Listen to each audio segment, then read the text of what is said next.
Hola, ¿cómo están? Les damos la bienvenida a todas y a todos a este maratón por el acceso a la justicia 2020, actividad en virtud de la cual, ¿cierto?, las corporaciones de asistencia judicial conmemoramos el Día Nacional del Acceso a la Justicia.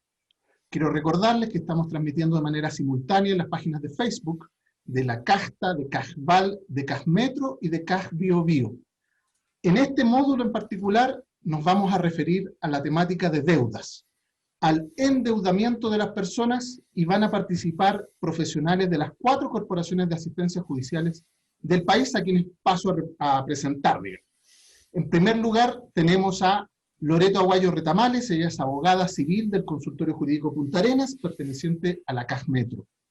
También nos acompaña Rodrigo Cortés Oyarzún. Él es abogado del Consultorio Jurídico de Los Lagos y Futrono, perteneciente a la CAJBioBio. Ahora presentamos a Cristian Giraldo Cortés, abogado del Consultorio Jurídico de La Serena, perteneciente a CAJVAL. Y por último, quien les habla, Alejandro Vicenzo Ramos, abogado jefe del Consultorio Jurídico Calama de la CAJTA. El objetivo de esta maratón de acceso a la justicia es dar a conocer la importante labor desarrollada por las corporaciones de asistencia judicial, que son servicios públicos, profesionales gratuitos y especializados, comprometidos siempre con el acceso a la justicia de todas las personas, en especial en relación a este tema que vamos a tocar, que es el endeudamiento ciudadano, que con la pandemia tiene mucha relevancia. De hecho, fue el tema más requerido en una consulta ciudadana que hizo el Ministerio de Justicia. Les quiero informar que pueden realizar consultas a los colegas a través de los chats disponibles en cada página de Facebook en las cuales estamos transmitiendo. Y además recordarles que esta maratón implica además otras charlas de otros temas que van a ir desarrollándose durante el día y que pueden ir revisándolas en los afiches publicados en nuestras redes sociales. Entonces vamos a hablar, partiendo como base, ¿cierto?, que tenemos a una persona que está sobreendeudada, con deudas ya en morosidad y que normalmente se va a ver enfrentada a una demanda ejecutiva que le es notificada y que no sabe qué hacer. Rodrigo, ¿cuál es tu opinión, cuál es tu explicación sobre qué cosa puede hacer un deudor que está enfrentado a esta situación? Hola Alejandro, ¿qué tal? Mira, súper importante porque en los tiempos que estamos viviendo, la cesantía y el agobio de las deudas a muchos de nuestros compatriotas o ciudadanos, ¿no es cierto?, los está afectando directamente. Y la verdad es que, en términos sencillos, porque esto hay que traspasarlo indudablemente a las personas que son nuestros usuarios, a la gente, muchas veces va a llegar un funcionario que es auxiliar de la Administración de Justicia, que es conocido como receptor, y les va a entregar una demanda o un documento en general, y les va a notificar, en términos sencillos, de una demanda en su contra por una deuda que ellos tienen. Y aquí es súper importante la actitud que ellos puedan tomar, porque ellos técnicamente tienen 4 posturas que pueden adoptar. La primera de ellas es decir, chuta, voy a pagar totalmente la deuda o la voy a pagar parcialmente. Voy a ir a conversar con mis acreedores, ¿no es cierto?, que se establezcan las condiciones, o voy a concurrir al tribunal y voy a hacer estos abonos eventualmente en la causa que está establecida. Siempre es importante, indudablemente, solicitar el asesoramiento para dejar establecidos esos pagos y la forma en la que se van a hacer esos pagos. Otra postura es decir, ¿sabe qué? Yo no voy a hacer nada, porque la verdad es que sea lo que sea nomás y no voy a hacer nada. Y se dejan estar. La tercera posibilidad es oponer excepciones, que es lo que nos concierne a nosotros desde un punto de vista jurídico como abogados de la corporación. Y la cuarta posibilidad es oponer tercerías, a las que se va a referir otro colega más adelante. Ahora bien, respecto a la oportunidad para oponer excepciones, es súper importante que la gente tenga en cuenta que estos juicios ejecutivos son juicios en los que no se tiene que declarar nada, son juicios forzados, y por lo tanto son juicios comprimidos, o juicios más bien con los tiempos súper acotados, ¿ya? Entonces, la oportunidad para requerir la asesoría de un abogado es súper importante que se haga desde el primer minuto. ¿Por qué? Porque la ley establece que el plazo para oponer las excepciones es de 4 días si es que nos encontramos en el mismo tribunal donde se efectúa, ¿no es cierto?, el requerimiento de la notificación de la demanda. Ese plazo se puede ver aumentado, ¿no es cierto?, a 8 días si es que estamos en una jurisdicción diferente o en una comuna diferente respecto de la cual tiene asiento el tribunal. Pero en síntesis vamos a hablar desde 4 a 8 días, por lo tanto son días hábiles, días de lunes a sábado, ¿no es cierto? Son plazos acotadísimos, por lo tanto es súper importante que la gente, desde el momento que toma la decisión de oponer excepciones, de contratar un abogado, de buscar un abogado, en este caso como nosotros de la Corporación de Asistencia Judicial, es que lo haga súper rápido. ¿Cuáles son las excepciones que nosotros podemos presentar? Están contempladas en el Código de Procedimiento Civil, artículo 464, y se grafican, la verdad es que son un sinnúmero de oportunidades que el deudor tiene, por lo tanto siempre existen oportunidades jurídicas que se pueden presentar. La verdad es que la doctrina las ha considerado como excepciones dilatorias y perentorias y están señaladas en el punto, como le digo, en el artículo 464 del Código de Procedimiento Civil. Y podríamos decir, por ejemplo, dentro de las primeras 4, la incompetencia del tribunal ante quien se haya presentado la demanda, la falta de capacidad del demandante o de la persona de representación legal que comparezca en su nombre, la litispendencia ante un tribunal competente, la ineptitud del líbelo por falta de algún requisito legal en el modo de proponer la demanda. Y luego vienen algunas excepciones perentorias que tienen por objeto eventualmente atacar un poquito más, de cierta forma, el fondo de la acción, ¿no es cierto? Y están también contempladas en la misma norma procesal. Lo importante es que ante la presentación de esas excepciones, ¿no es cierto?, el tribunal indudablemente va a verificar la admisibilidad de esas excepciones, ¿no es cierto?, y va a conferir traslado a la parte ejecutante para que sostenga, ¿no es cierto?, o realice la presentación que estime pertinente respecto a las alegaciones que ha sostenido esta parte. Luego de ello, el tribunal, si las declara admisibles, ¿no es cierto?, podrá fallarlas en forma inmediata o bien, eventualmente, ¿no es cierto?, recibirá este pequeño juicio, como lo decimos, que se tramita a través de un incidente, ¿no es cierto?, a prueba, con también plazos acotadísimos. Eso es a grandes rasgos, ¿no es cierto?, cuáles son las actitudes que podría eventualmente tomar o actuar, ¿no es cierto?, un demandado o un deudor al momento de verse presentado a esta acción ejecutiva, Alejandro. Gracias, Rodrigo. Colegas, ¿alguna consulta en relación a este tema que es tal vez el más lógico dentro de la situación de una persona que tiene deudas, que es verse enfrentado, ¿cierto?, a demandas ejecutivas de parte de sus acreedores, normalmente créditos de consumo, retail, etcétera, digamos? ¿Qué piensan? Rodrigo, quiero preguntarte, creo que lo mencionaste en el relato que ya hiciste, pero creo que es súper importante que le dejemos a la gente más o menos claro desde cuándo se cuenta este cómputo y cuánto es el plazo para poder presentar esta excepción. ¿Es desde que yo tomo conocimiento de esta demanda, desde que llega a mi casa? ¿Cómo las personas computan este plazo? ¿Y cuánto es? Súper importante. Sí, súper importante tu pregunta, Loreto, porque la verdad, ¿no es cierto?, es que el plazo, como lo dije, es súper acotado y el cómputo de ese plazo es desde que se efectúa el requerimiento, ¿no es cierto?, por parte del receptor. En términos sencillos, es cuando el receptor prácticamente les va a dejar la demanda y les efectúa el primer requerimiento de pago para que paguen en ese momento, ¿no es cierto?, la deuda que ellos tienen. Desde ese momento se empiezan a correr los 4 días hacia el futuro, no contando ese mismo día, ¿no es cierto? Se cuenta el día siguiente, los 4 días hábiles, es decir, supongamos, me notificaron un día martes, el día martes llegó este funcionario, me entregó esa cartita, ¿no es cierto?, o ese documento, yo empiezo a contar miércoles, jueves, viernes, sábado eventualmente. Y ahí se me vence el plazo para que yo pueda alegar o presentar estas excepciones. Por eso es que es súper rápido, súper importante que la gente actúe rápidamente. Y eventualmente, como te digo, podría ese plazo extenderse hasta 8 días, dependiendo si el tribunal, dependiendo la jurisdicción eventualmente, y en este caso la comuna en la cual me hubiesen notificado a mí. Yo tengo una pregunta también para Rodrigo. Me interesa si nos puedes explicar las actitudes que puede adoptar el tribunal al momento en que se presenta esta oposición de excepciones. ¿Qué actitudes puede adoptar el tribunal? Bueno, como les decía, una vez opuestas las excepciones, el tribunal conferirá traslado, ¿no es cierto?, por 4 días hábiles al ejecutante, esto es a la persona, al acreedor, por decirlo de alguna forma, para que responda, y una vez transcurrido este plazo, el tribunal se pronunciará sobre la admisibilidad de las excepciones. Si se declara inadmisible, recibirá la causa prueba o dictará sentencia definitiva según sea el caso. Y si recibe la causa prueba, solo procede cuando se declaran admisibles las excepciones opuestas y el tribunal estima necesaria su rendición.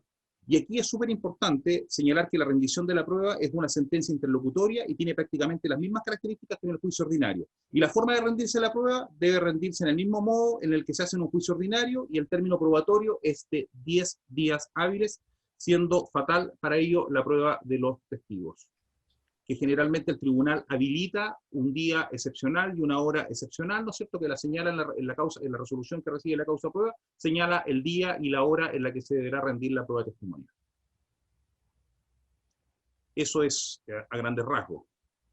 Oye, Rodrigo, a propósito de las excepciones, ¿cierto?, que puede poner el deudor, y tú algo mencionaste, ¿qué es lo que más te toca ver a ti como excepciones que puedas oponer en representación de los usuarios de la corporación en la que tú estás trabajando? La verdad es que nosotros, la excepción que más recurrimos es la concesión de esperas, ¿no es cierto?, y prórrogas de plazo. Muchas veces se ha producido, ¿no es cierto?, el deudor no es deudor porque le nazca la frescura de serlo en el fondo. El deudor es deudor porque está agobiado por una situación económica que lo tiene aquejado, ¿no es cierto?, y muchas veces busca repactar, replantear esa deuda, ¿no es cierto?, con los acreedores. Recurre a las oficinas, ¿no es cierto?, muchas veces de los propios acreedores, luego de esas oficinas traspasan esos cobros a algunas empresas de cobranza, ellos van, muchas veces suscriben, ¿no es cierto?, acuerdos de pago, ¿no es cierto?, y en definitiva esos acuerdos de pago quedan plasmados a través de documentos con la concesión de esperas o prórrogas de plazos para efectos de iniciar estas acciones ejecutivas. Y en ese sentido nosotros generalmente es la excepción que más oponemos, ¿no es cierto?, porque la gente, como lo digo, no es deudora porque le nazca hacerlo, sino porque, como lo digo, están siendo agobiados por una situación económica que los afecta de manera inmediata y directa, ¿no es cierto?, y de la cual no pueden hacer frente en este momento. Esa es, en términos generales, la que nosotros más presentamos. Bueno, ya vimos lo que es el tema judicial propiamente tal, pero pasa bastante que a las personas les embargan bienes por deudas ajenas. Pasa mucho. Normalmente, cuando uno llega a una nueva casa como arrendatario, pasan los días, los meses y empiezan a llegar cobranzas del anterior arrendatario, y muchas veces llega el receptor y embarga. Me embarga mis bienes por una deuda en la que yo no tengo ni arte ni parte. Y ahí, ¿qué puedo hacer, Cristian?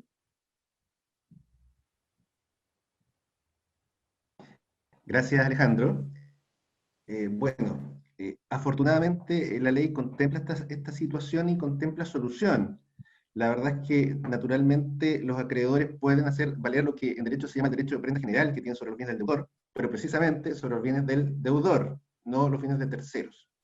Entonces, claro, es muy probable, de hecho ocurre con lamentablemente mucha frecuencia, que terceros pueden verse afectados por la deuda de una persona distinta, digamos, y pueden verse afectados con la principal y probablemente única herramienta que tiene el acreedor para hacer efectivo su crédito, que es el embargo. Alejandro ponía el ejemplo del comprador de una casa o de un arrendatario que llega y se encuentra con que era el domicilio de una persona que tenía deudas. Ese domicilio es el que figura en la casa comercial, en el banco, y llega el receptor precisamente a notificar a ese domicilio. No porque exista una actuación de mala fe, sino que porque efectivamente era el domicilio del deudor, ya no lo es. O que exista personas que tengan algún tipo de parentesco o que por algún motivo vivan en el mismo domicilio, también se puede dar esa situación. Entonces la ley contempla la participación de terceros en el juicio ejecutivo a través de lo que se denomina, con mucha lógica, las tercerías. ¿Ya? Las regula expresamente, y regula expresamente 4 tipos de tercería, pero 2 principalmente enfocadas en favor del tercero afectado que no es deudor, afectado por un embargo. ¿Ya? Son las tercerías de posesión y de dominio. Además, el Código de Procedimiento Civil regula las tercerías de prelación y de pago, pero estas dicen más bien relación con otros acreedores que puedan alegar alguna preferencia o puedan querer concurrir al pago de la obligación en base a los mismos bienes que se están embargando. pero el derecho de este tercero que se vio afectado por un embargo sin ser el deudor está protegido a través de estas tercerías. Y aquí estamos nosotros como corporación defendiendo a este tercero. Y fundamentalmente a través de estas dos figuras, que son la tercería de dominio y la tercería de posesión. En derecho, nosotros los abogados estamos muy familiarizados con estos conceptos, pero probablemente a las personas en general les interesa saber en la práctica qué relevancia tiene hacer una tercería de dominio o tercería de posesión. La verdad es que tienen diferencias importantes respecto a la tramitación y fundamentalmente, creo yo, a las posibilidades de prueba. Por un asunto lógico, de lógica jurídica, la posesión es más fácil de probar. La posesión es sencillamente un hecho, frente al dominio, que es un derecho, que naturalmente tiene ciertos requisitos y ciertos elementos cuya prueba es un poco más compleja. Pero la posesión es un hecho. En derecho se define la posesión como la tenencia de una cosa, esto es la detentación material de algo, con ánimo de señor y dueño. Puede que no lo sea, pero me creo dueño, me comporto como tal. Entonces, eso la ley lo considera digno de protección. Y precisamente el mecanismo para hacer valer este derecho es a través de una demanda de tercería. Una demanda, la particularidad, va anexa al mismo juicio ejecutivo.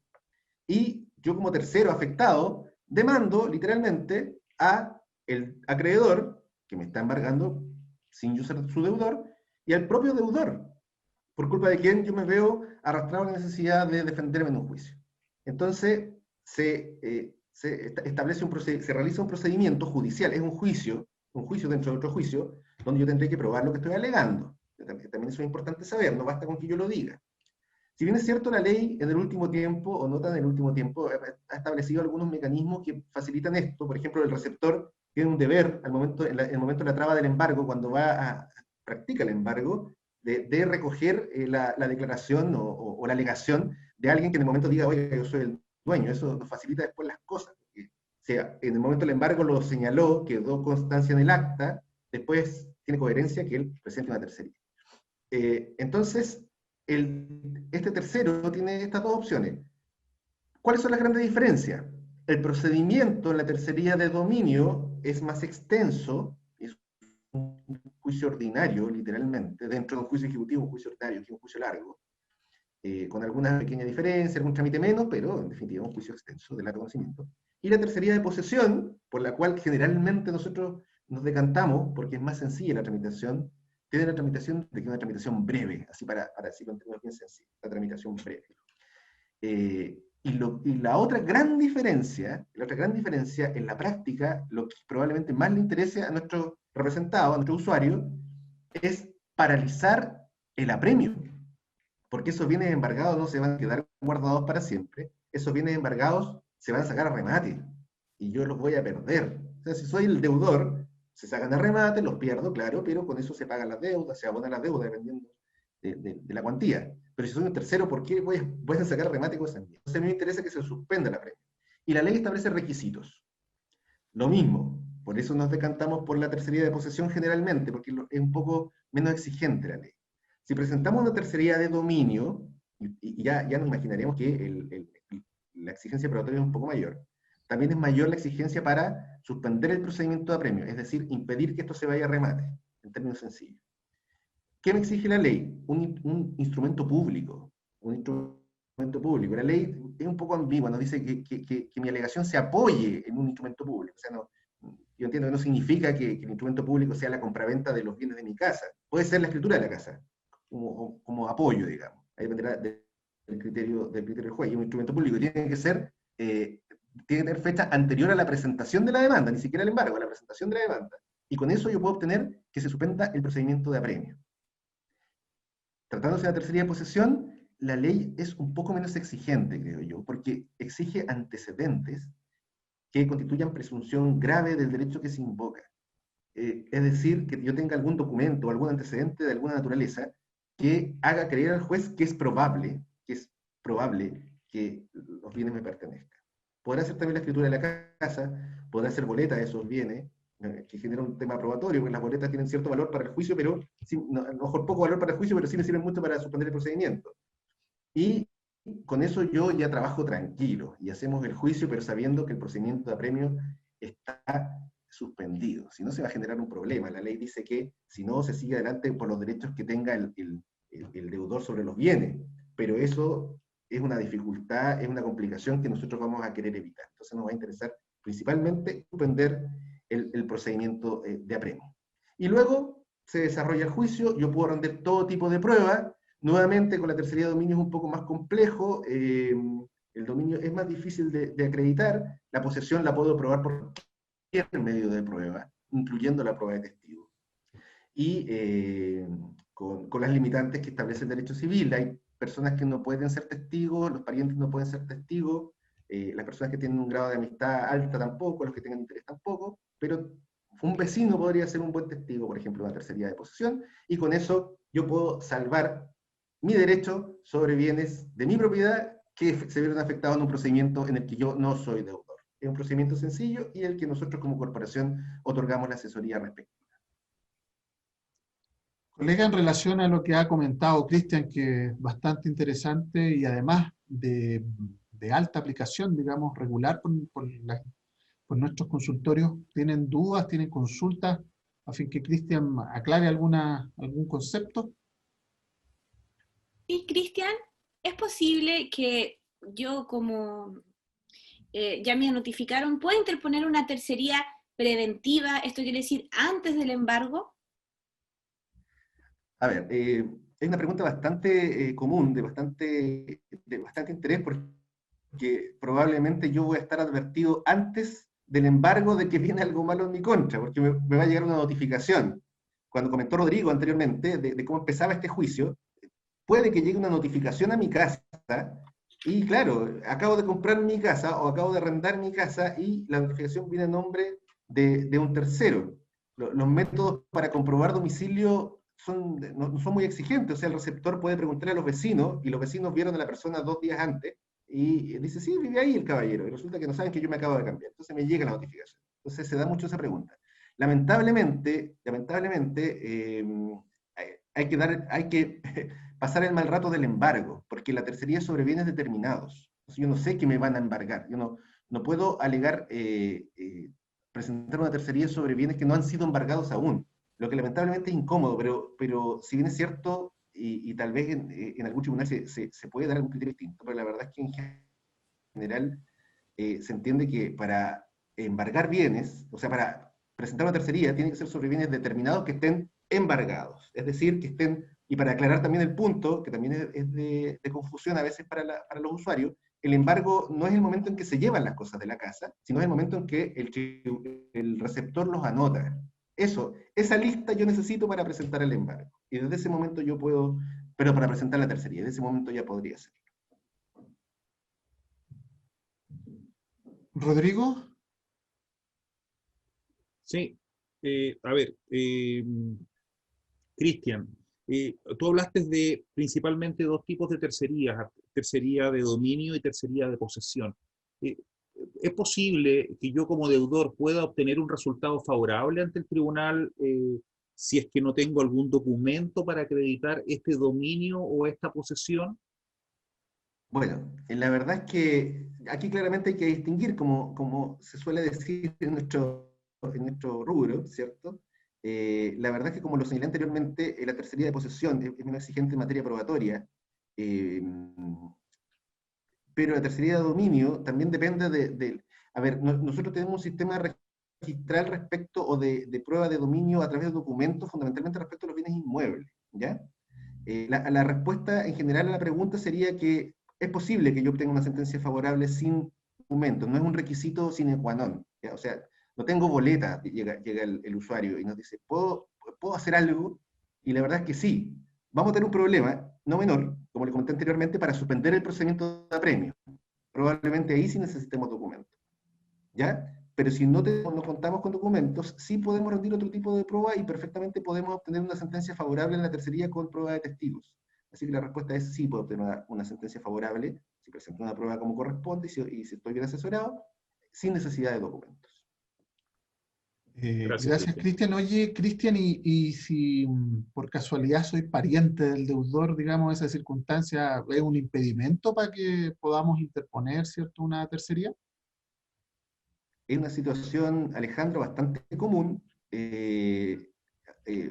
por ejemplo, sobre todo cuando los hijos están mayores y ya comienzan a actuar en el mundo, digamos, ya tienen su trabajo, ya tienen acceso a crédito, y es posible que haya un embargo por deudas de un hijo respecto a los padres. Es muy común, yo creo que a nosotros nos pasa mucho en las corporaciones que llegan las personas consultando, oye, ¿sabe que tengo una deuda de mi hijo? O por deudas originadas en estudios, por ejemplo. Entonces, en ese caso, la verdad es que no es impedimento. El derecho de prenda general es sobre los bienes del deudor. Hay responsabilidades por deudas de terceros o por obligaciones de terceros en casos muy excepcionales. Por ejemplo, las obligaciones de menores de edad, pero esto más que nada va para el lado extracontractual. La verdad es que los menores de edad no tienen acceso a crédito, por ejemplo, pero no es impedimento el parentesco. De hecho es muy común que sean padres o hijos respectivamente por deudas de los otros, y es perfectamente válido. Donde hay alguna complicación es con el tema del matrimonio, donde eventualmente la sociedad conyugal puede hacer que el acreedor pueda exigir el patrimonio de la sociedad, que se confunda en definitiva. En términos generales sí es posible presentar tercería aunque la deuda sea de un pariente.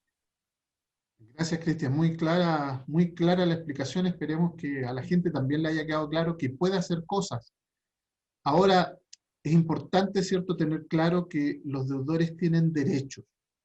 Y eso como que se ve un poquito a veces disminuido, porque vemos que los procesos de cobranza judicial tienen etapas prejudiciales donde las empresas, ¿cierto?, de cobranza abusan de estos derechos que la misma ley les reconoce para efectos de iniciar sus procesos de cobro.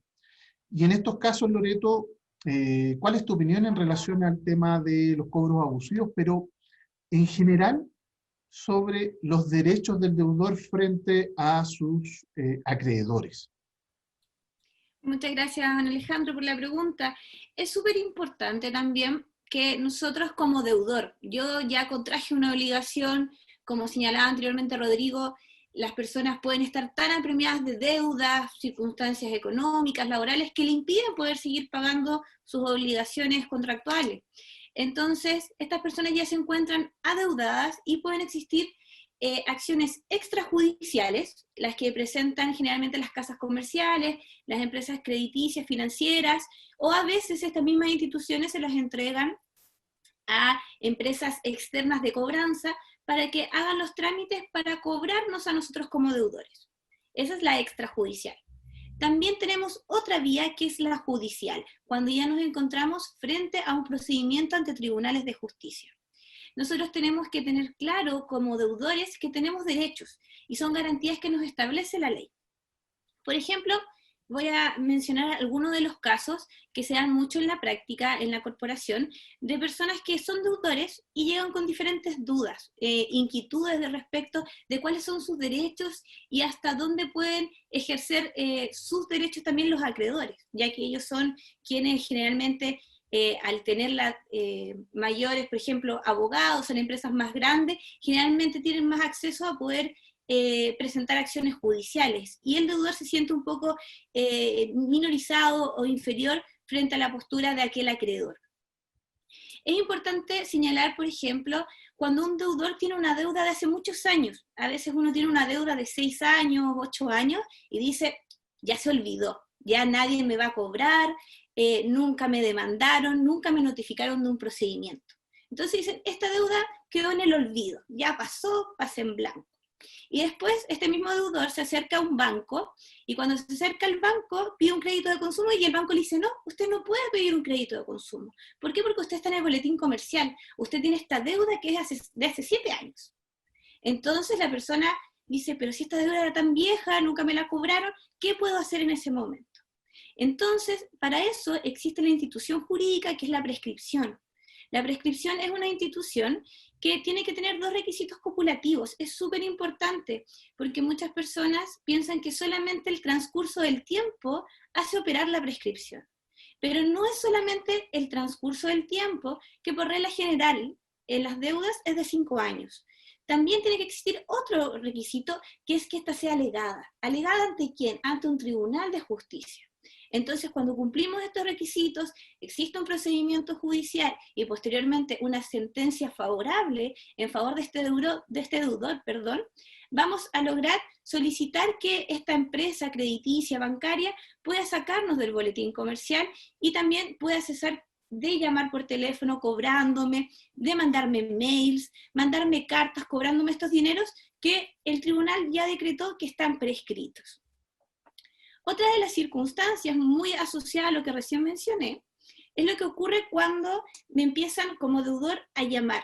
Me llaman una vez al mes, me llaman 1, 2, 3, o a veces hasta 4 veces en el mismo día. Me llaman en la mañana, a la hora de almuerzo, y yo me siento un poco hostigado por parte de esta empresa, porque si bien sé que tengo esta deuda, me llaman constantemente. La ley aquí también establece garantías. Yo como deudor también tengo derechos. Y como deudor tengo el derecho a que me llamen en ciertos días determinados por ley y en horarios determinados por ley. La ley establece que me pueden llamar para realizar las cobranzas de lunes a sábado. Y también los horarios son desde las 8 de la mañana hasta las 20 horas. Y muy importante es señalar, porque es una de las causales por las cuales más hay denuncias en el CERNAC, es producto a que los acreedores, estas casas comerciales, estas empresas, empiezan a vulnerar la intimidad familiar de la persona. Llamar en otros horarios para hablar con la mamá, como la mamá es una adulta mayor, ella se siente apremiada, hostigar a este grupo familiar, que mi empleador llamara a mi teléfono del trabajo para que mi empleador sepa que yo tengo una deuda con una entidad bancaria. Esto no procede, y si llega a ocurrir, es posible como deudor que yo realice las denuncias respectivas en el Servicio Nacional del Consumidor, ya sea a través de la página del CERNAC o de forma presencial en las oficinas del mismo servicio. También nos puede ocurrir, nos pasa mucho en la corporación, que la gente tiene una demanda notificada, la notificación de la que hablábamos hace unos minutos con Rodrigo, que va al receptor judicial a notificarme a la casa. Hay un procedimiento, inclusive el receptor judicial viene a embargar los bienes, como señalaba Cristian, anota en una hoja los bienes de mi casa, anota mi refrigerador, mi lavadora, mi televisor, y realiza el embargo. Y después yo nunca más me entero de nada. Puede pasar meses, años, ya mi refrigerador puede ser que ni funcione, y yo no sé qué hacer con el refrigerador si el refrigerador está embargado, pero nunca más tuve información de la causa, nunca más me notificaron de nada. Es importante que la gente sepa que las causas no son para toda la vida. El tribunal no va a tener las causas de forma eterna. Los procedimientos tienen que cumplirse dentro de ciertos plazos, y en caso de que ya hayan pasado estos plazos, el deudor tiene la acción para poder solicitar el abandono del procedimiento. ¿Qué es este abandono? El abandono es la sanción que otorga el tribunal bajo su resolución en virtud de la inactividad que haya tenido la parte demandante, en este caso el acreedor de mi deuda. Entonces, como ha pasado cierto transcurso de tiempo, yo puedo solicitar el abandono y esta causa termina. ¿Ya? Entonces yo no voy a seguir en este limbo eterno de una causa en la que no sé cuándo va a poder terminar. Esto es súper común, porque hay muchas causas de juicio ejecutivo que se presentan ante tribunales, pero es mucho menor el porcentaje que termina en un cumplimiento, en un remate, porque a veces las deudas son un monto muy inferior en lo que se puede llegar a encontrar en la casa para embargar. Por ejemplo, mi televisor, mi refrigerador, y mi deuda en realidad era de 3 millones de pesos. Entonces no vale la pena, a veces para la parte demandante, llegar a un remate de estos bienes. Y eso es algo que pasa mucho en los procedimientos judiciales. Y por último, quiero señalar otra práctica que tienen estas entidades externas de cobranza principalmente, que se da mucho a nuestros usuarios, que es la situación de cuando a las casas nos llega una carta. Esta carta, si nosotros la vemos, tiene una demanda que cumple con todos los requisitos formales de una demanda. Y adicional a esta demanda, viene una carta que dice, espero que prontamente se pueda acercar a nosotros a fin de renegociar, repactar y no tener que seguir con este procedimiento judicial. Entonces las personas se preocupan mucho y intentan pedir otros créditos en otras casas comerciales, pedir préstamos con amigos, familiares, para poder pagar estas deudas y no tener que irse a este procedimiento judicial. Y cuando las personas llegan con nosotros, revisamos la causa y nos damos cuenta que este procedimiento se ingresó al tribunal, tiene un RIT, una numeración del tribunal, individualización del tribunal, pero ¿qué es lo que nos pasa? El tribunal, por distintos motivos procedimentales, el tribunal no le dio curso a este procedimiento, y el tribunal lo archiva automáticamente.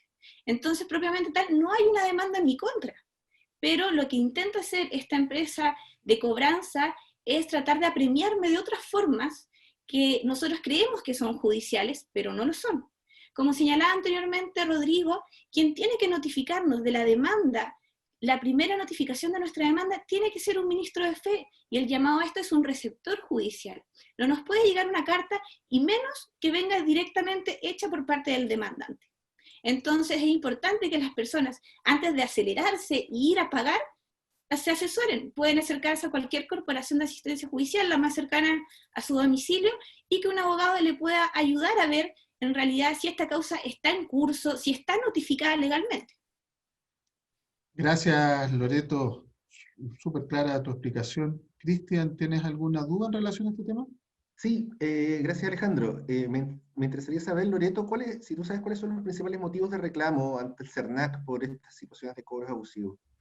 Sí, bueno, si bien nosotros tenemos en el CERNAC muchas denuncias, algunas, por ejemplo, el Cyber Day, tenemos muchas denuncias, promociones engañosas que realizan, la letra chica que tienen estas empresas, cuando nos referimos al cobro abusivo de nuestras deudas, principalmente, aunque no lo creamos, anualmente son más de 10.000 las denuncias que se presentan al CERNAC por los deudores.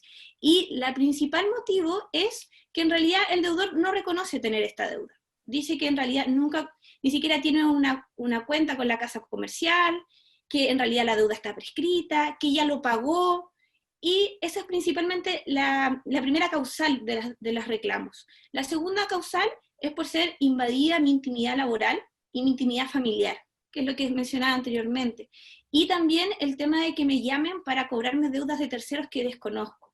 Es muy común que nosotros cambiamos de teléfono, y cuando cambiamos el teléfono nos empiezan a llamar preguntándonos por otra persona, y en realidad no lo conocemos, y después nos siguen llamando, y en realidad ya empieza a ser un poco hostigoso, ya sabemos tanto de la vida, de la deuda de una persona que ni siquiera conocemos, y a veces inclusive ni siquiera vive en nuestra ciudad, puedo vivir yo acá en Punta Arenas y la persona vive en Iquique, y la verdad no la conozco, pero como tienen este número de teléfono, me siguen hostigando a mí para el pago de esta deuda. Esos serían principalmente los tres focos por los cuales se hacen estas denuncias por cobros abusivos. Gracias, Loreto. Rodrigo, ¿en tu caso tienes alguna duda? Sí, gracias, Alejandro. Loreto, tú hablaste a propósito de la prescripción de las deudas, ¿no es cierto? ¿Puedo solicitar yo la prescripción de mis deudas, por ejemplo, por impuestos?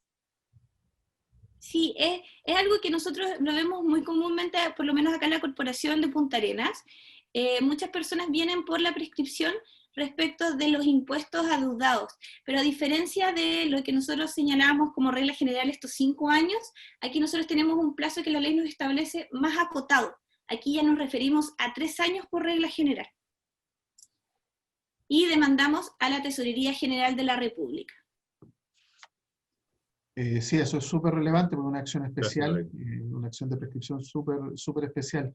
Ahora, evidentemente, si el endeudamiento ya nos ha sobrepasado, siempre la persona deudora va a tener otra opción, que es la modificación de la ley de quiebras, en la ley 20.720, ¿cierto? La ley de insolvencia y reemprendimiento, que establece 2 procedimientos: la renegociación y la liquidación de persona deudora. Ahora, las cosas son distintas porque la renegociación la hace la superintendencia. Es un procedimiento administrativo gratuito y tiene requisitos. Los requisitos son básicamente tener 2 o más deudas vencidas por más de 90 días que sean de obligaciones distintas. ¿Qué quiere decir esto? Puede ser el mismo acreedor, pero una debe ser de la tarjeta de crédito y la otra de un crédito de consumo, por ejemplo. Y que sumen en total a lo menos 80 UF, que a valor de hoy debe andar en el orden de los 2.300.000. Y el otro requisito para renegociar es no haber sido notificado de una demanda ejecutiva o de otra liquidación forzosa. Es muy importante entender que la renegociación es una vía cuando yo tengo ingresos y si bien es cierto no me alcanza para pagar todas las deudas que tengo, sí puedo, si consolido mis deudas y bajo el volumen de mi cuota, pagar. Pero sin embargo, si no tengo opciones de pagar, derechamente lo que debo hacer es eventualmente iniciar un proceso de liquidación de persona deudora, es decir, esta persona natural que se declara insolvente. Y aquí hay que dejar en claro, digamos, que esta figura no es sugerida si el valor de mis bienes es por mucho superior al valor de mis deudas. Es decir, si yo tengo una casa y un auto y mi deuda es de 10 millones, lo más probable es que no me convenga hacer esto y me convenga ver otras alternativas de crédito. Pero si mi deuda es muy superior a la cantidad de bienes, la lógica indica que uno debería usar este procedimiento que me va a permitir extinguir todas mis deudas. Este procedimiento requiere patrocinio de abogado. Es súper importante que las personas lo tengan claro. No es llegar y pedir una liquidación porque la ley exige que sea patrocinada por abogados y nosotros como corporación podemos brindar ese servicio. Entonces es importante que la gente sepa que puede recurrir a nosotros para iniciar ese procedimiento. Le van a pedir ciertos documentos, los colegas que los atiendan le van a pedir una lista de los bienes que pueden entregar, ¿cierto?, para su liquidación.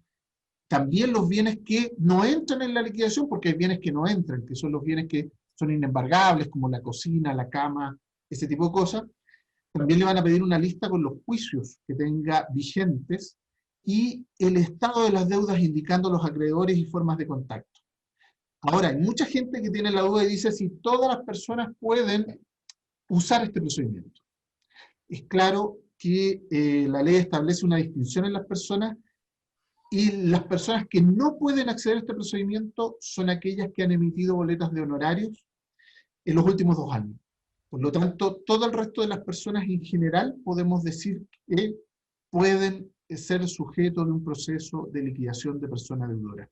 Las que emiten boletas de honorario para la ley son consideradas como empresa deudora y tienen otro procedimiento.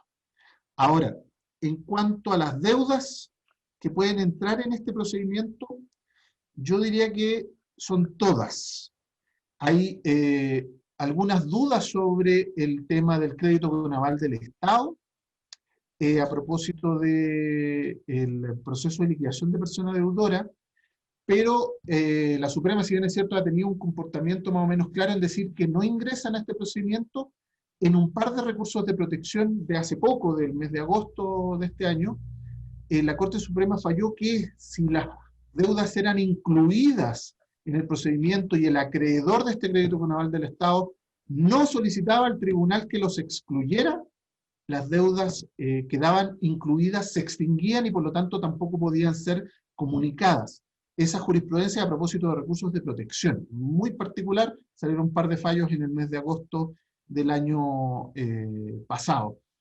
Entonces es importante, ¿cierto?, entender que en la liquidación de persona deudora vamos a tener a un liquidador que va a ser designado por el tribunal, que va a ir y que va a chequear los bienes que uno puso en la solicitud, va a verificar si hay más, y los va a incautar.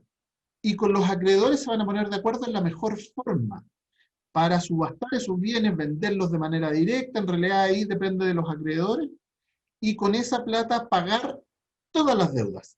Alcancen los dineros o no alcancen, que es muy importante eso. Es decir, si en el remate de los bienes de la liquidación salen 1 millón de pesos y yo debía 5, el 1 millón de pesos se usa para pagar a los acreedores que alcancen y el resto del saldo de la deuda de los 4 millones queda extinto porque la ley así lo dice, sin otra necesidad. Entonces es importante tener en claro que este procedimiento es relevante, va a ser, yo creo, utilizado en pandemia de manera bastante recurrente y que las personas, nuestros usuarios, sepan que nosotros estamos en condiciones de brindar ese servicio de manera gratuita. Es súper relevante eso. ¿Alguna duda de los colegas en relación a este tema? Sí, Don Alejandro, con su experiencia, ¿cuánto puede durar el procedimiento de liquidación voluntaria?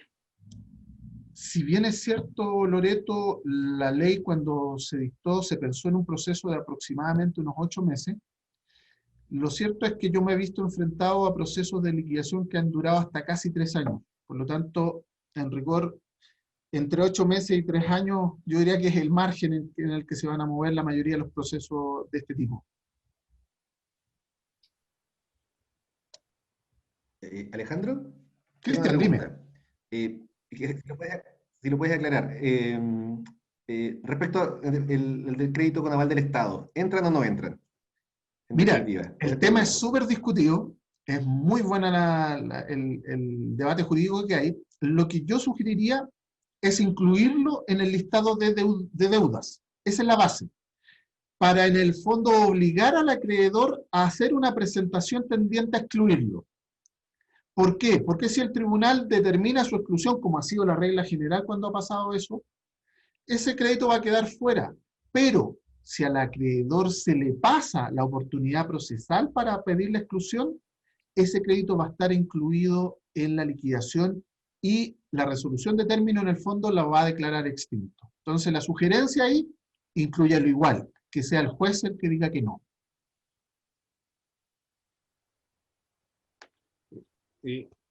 Alejandro, ¿y qué pasa cuando se termina este proceso con el temido DICOM?